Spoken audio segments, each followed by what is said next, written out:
I'm Jason Knight. My name's John Knight, I'm Jason's father.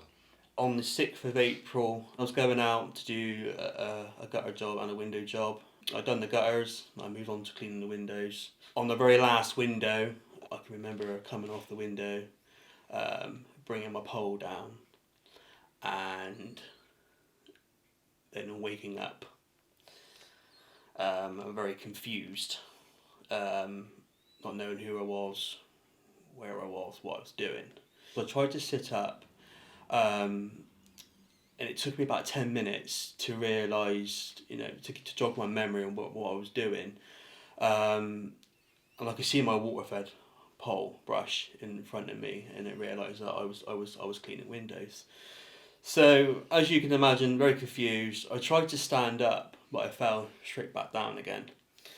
It's only when I looked down at my legs that I knew that I was in a lot of trouble. I tried to crawl to the nearest wall in the garden. This is the conservatory wall.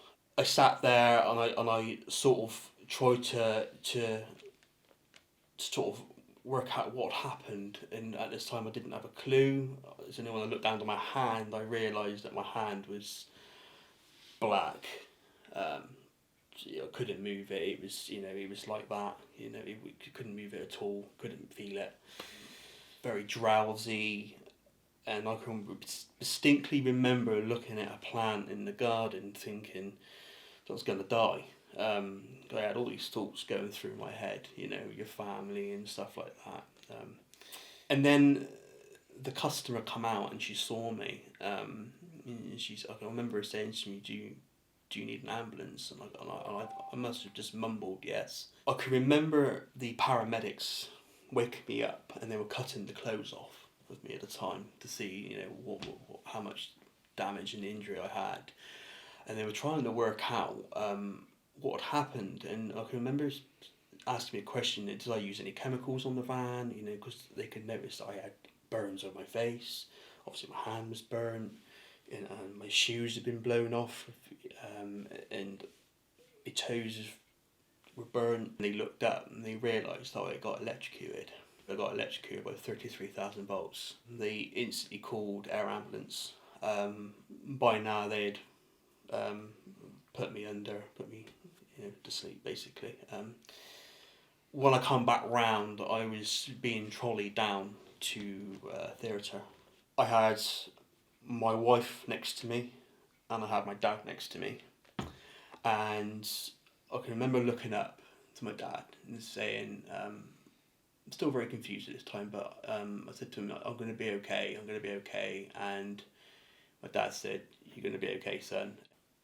And I woke up 3.5 days later. They put me in a coma for 3.5 days, and I woke up and there was a board in front of me, saying, hi Jason, you're at Southmead Hospital, you're okay and your family's with you, and we're explaining everything when you come round.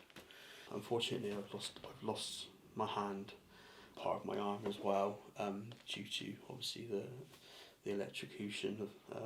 It burnt a lot of it, so I lost the blood flow, so they had to remove it, unfortunately. This is not an isolated incident. People are being electrocuted using water-fed poles. The problem with water-fed poles is they're normally made out of carbon fibre, which is highly conductive. What manufacturers are doing is putting a warning label and a leaflet of some description in with the water-fed pole, basically explaining that don't use this around power lines.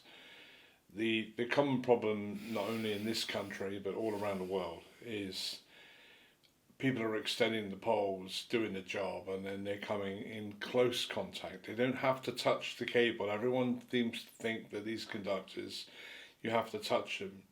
We believe Jason's pole was about 2 meters away when the electric discharged from the cable and then down through Jason's arm on the uninsulated section of the pole he was using.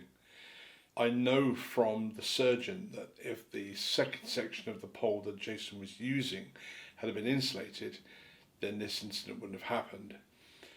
I also am led to believe that the electrocutions where people have died in this country they would not have perished if they'd been using an insulated water-fed pole. There is a British standard out there that already exists which will fit the bill, and that's British Standard 8020. We're pushing and asking the industry to please consider making these poles to this standard of the first two sections.